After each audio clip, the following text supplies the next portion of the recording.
Shalom jemaat yang dikasihi Tuhan, tetap kita punya satu komitmen disiplin bersama untuk berakar, bertumbuh, dan berbuah kepada Yesus. Banyak orang berakar tapi nggak bertumbuh, yaitu tinggal di gereja terus. Padahal dia mengerti ajaran Tuhan, tetapi yang diajarkan mungkin bukan sesuatu ajaran yang baik.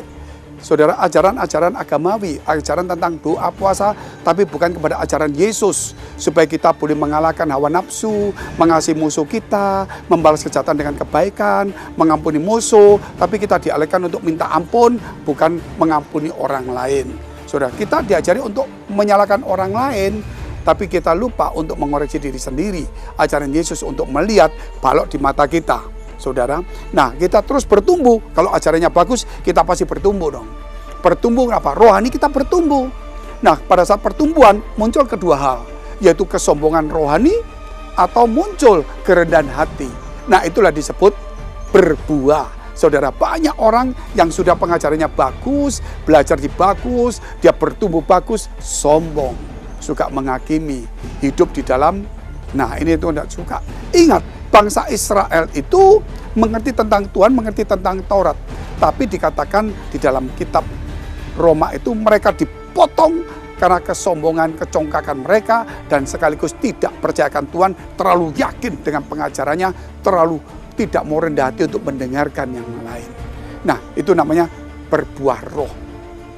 Berbuah, kita harus masuk di dalam berbuah. Saudara, kekristenan setelah kita tahu pada saat Pentakosta, lidah-lidah api itu datang, saudara. Boleh dikatakan itu flames, bahasa Inggrisnya flames. Jadi lidah-lidah api atau fire. Nah, di dalam gereja di mana kami mengadakannya, kami sebut Day of Fire. Day of Fire, hari yang berapi-api. Boleh juga Days of Fire, artinya hari-hari yang berapi-api. Tapi karena kami menyampaikan khotbah hari itu disebut Day of Fire. Biasanya kami mengadakan ini yaitu ketika kenaikan Yesus hari Kamis itu kita sudah ibadah resmi. Besoknya kami sudah masuk kepada Day of Fire atau Days of Fire. Doa puasa 10 hari, ibadah 10 hari. Jikalau kita punya tempat, kalau tidak kita bisa sewa tempat. Kalau tidak, ya kita tidak sewa tempat, kita tidak bisa ibadah. Masing-masing doa puasa, beberapa hari kumpul, bicara sama-sama. Kita tidak perlu paksakan. Dan kemudian hari Minggu, dan sampai hari Minggu depan itu 10 hari. Pas Pentakosta, itu kita biasanya ada ibadah 10 hari, disebut Day of Fire.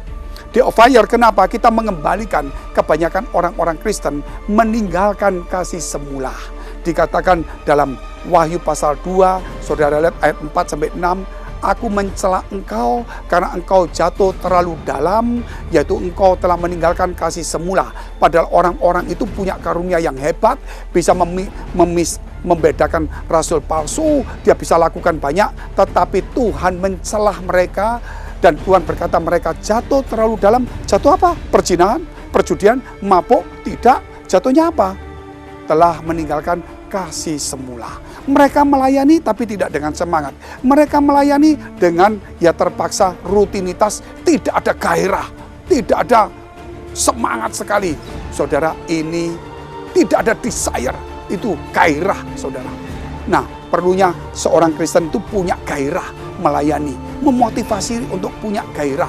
Jangan sampai saudara gairahnya kalau diupah orang, dikasih lebih banyak, semuanya banyak, dijanjikan, diundang gereja besar, diiming-imingi baru bergairah. Banyak kerap kali pendeta, jemaatnya sedikit, nggak dapat apa-apa, nggak bergairah. Itu salah. Gairah bukan karena upah, gairah itu dari dalam, saudara.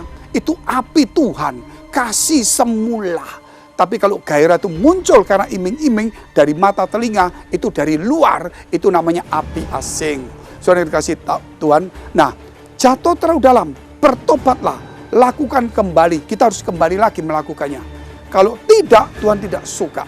Saudara yang dikasih Tuhan, itulah. Nah, kalau boleh saya bacakan firman Tuhan yang sangat indah sekali, yaitu di dalam Roma 12 ayat 11 sambungannya.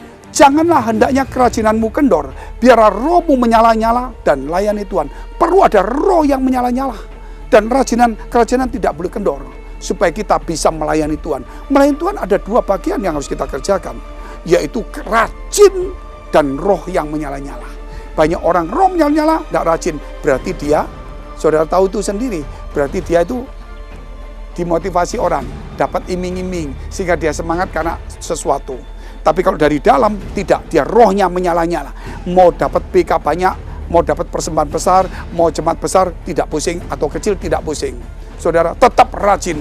Nah, ini banyak pendeta yang tidak rajin. Saudara, kalau roh menyala-nyala, itu pasti rajin.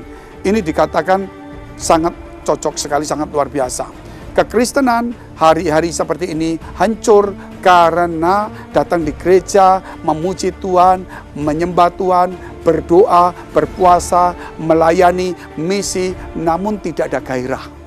Tidak ada roh di dalam diri yang menyala-nyala. Semua itu karena cuma ajakan, karena upah iming-iming.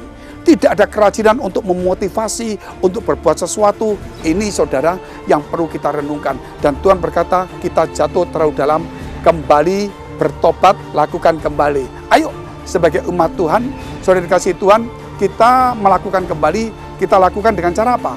Dengan rajin, dengan roh yang menyala-nyala, kembali kepada kasih semula. Itu luar biasa sekali.